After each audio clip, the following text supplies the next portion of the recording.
And then finally, in the news for this week, unfortunately, despite attempts to add features at launch to alert customers to unwanted AirTags tracking them, Apple's device trackers have been getting a lot of bad press lately, if you've been noticing. Even though Apple has done more, I think, to reduce stalking risks with their trackers than any other vendor on the market, they still have been taking some pretty big hits. And so Apple this week announced new steps and additional safety features that they are planning to roll out this year. First, they said that they are, quote, actively working with law enforcement on AirTag-related requests. And based on that work, Apple says that they feel that incidents of AirTag misuse are rare, but they acknowledged that each instance is one too many. And so that's why they say they're taking these additional steps to help protect consumers. So what are they doing? First, a new privacy warning will make it clear that AirTags are intended to track items and not people. As we know, that's not necessarily going to stop anyone. So Apple also says it's going to warn users that AirTags are linked to your Apple ID and that law enforcement can request this identifying information with a subpoena or court order. Apple will also update the unknown accessory detected messaging to identify exactly what accessory is traveling with you. This has been a problem because it's hard to know, since there are a number of devices besides AirTags that can be used for tracking, which specific device is following you around.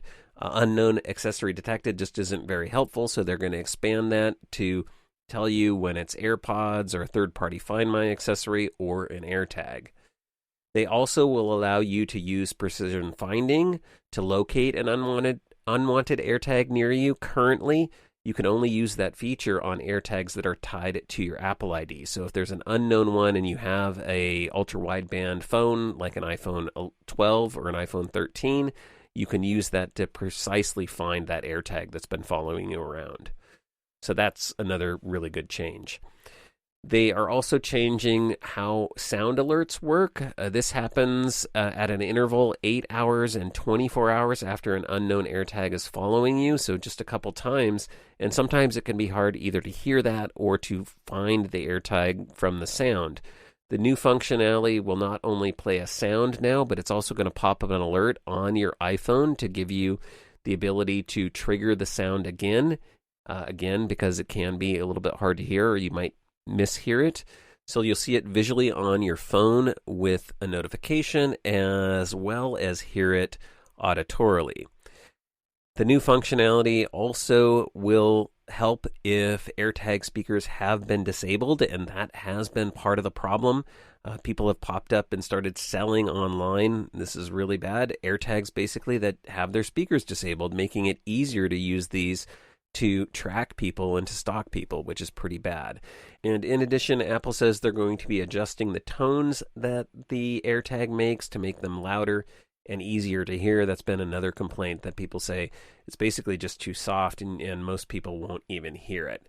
And then lastly, they say they do plan to update the logic in the AirTags to notify users earlier that an unknown AirTag or Find My network accessory may be traveling around with them. So I think these are all really good, positive changes. Apple maybe should have made some of these or had some of these when they launched, but it's good to see that they're looking at what's happening with AirTags in the marketplace and adapting their policies and technologies to do that. I wish they'd rolled these things out a little bit faster. They're just saying they're going to come out over the next year. So we'll have to see how quickly they get these features in there. But good to know they're making positive steps forward.